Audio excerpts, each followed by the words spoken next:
Commander Zethkalar had ruled the hegemony's Third Fleet for over 2 centuries, conquering 17 star systems and subjugating 43 species. His chitinous exoskeleton bore the ritual scars of 100 victories, and his 4 eyes gleamed with the cold intelligence that had made him legendary among the warrior castes. Yet as he stared at the tactical display before him, those same eyes flickered with something he had never experienced: uncertainty.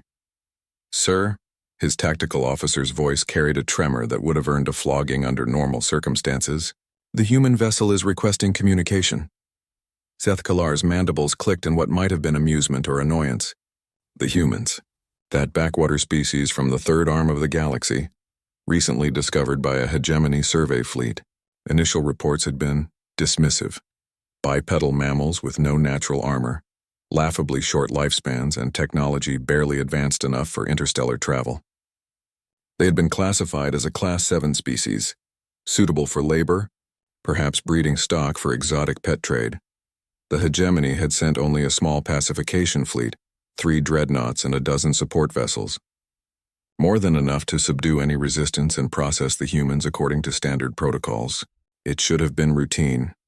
That was before the humans violated the first and most sacred rule of galactic civilization: don't touch the humans. Of course, no species had ever written such a rule. The humans were new, after all.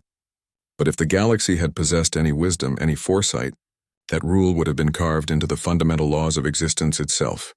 "Put them through," Zethkalar ordered, his voice steady despite the growing knot in his primary stomach.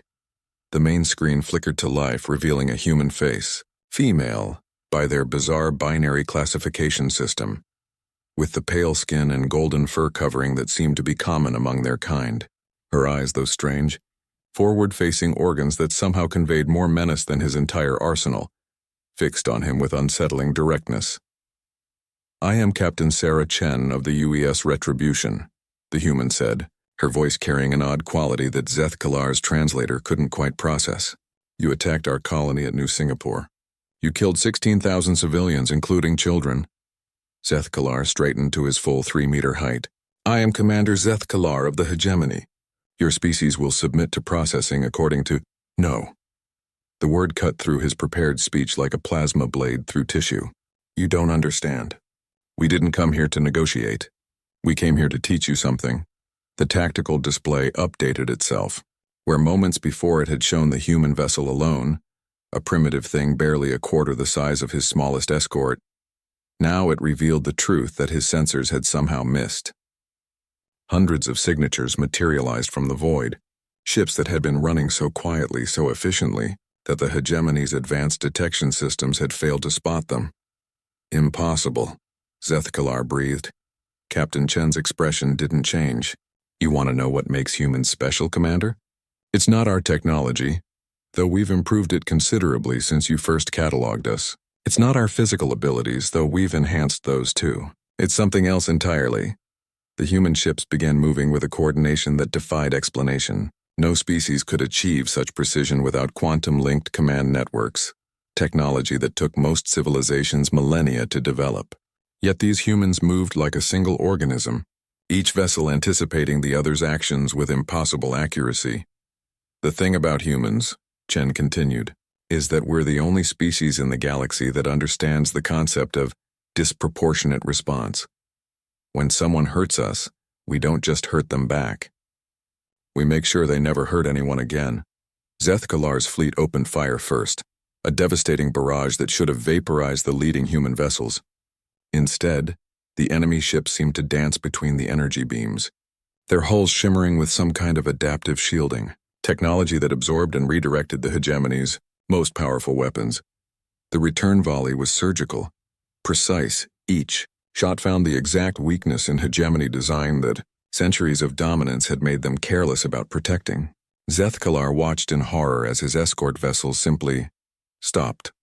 Not destroyed, not vaporized, but somehow disabled with such precision that their crews would survive but their weapons would never fire again. "You studied us," he realized aloud. "For 3 years," Chen confirmed. "Ever since your survey ships first found us, we've been studying you. Your technology, your tactics, your psychology. Did you know that your species has conquered so many others that you've forgotten how to fight an enemy that adapts? You rely on overwhelming force because it's worked for so long. The human fleet was moving into formation around his remaining vessels, not attacking, just surrounding, waiting. We could destroy you, Chen said quietly, right now. Your shields are down, your weapons are offline, and your fleet is helpless. But we won't. Do you know why? Zethkalar's mandibles clicked involuntarily. Why? Because you're going to carry a message back to your hegemony. You're going to tell them about the first rule of the universe. Don't touch the humans. And you're going to explain what happens when that rule is violated. On the tactical display, more signatures appeared. Ships so massive that Zethkalar's instruments couldn't properly measure them. Vessels that shouldn't have been able to exist, defying everything the hegemony knew about physics and engineering. Those are our colony ships, Chen explained. We're not just defending ourselves, Commander. We're expanding.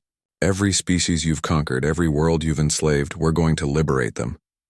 Not because we're heroes, but because someone needs to teach the galaxy that there are consequences for genocide.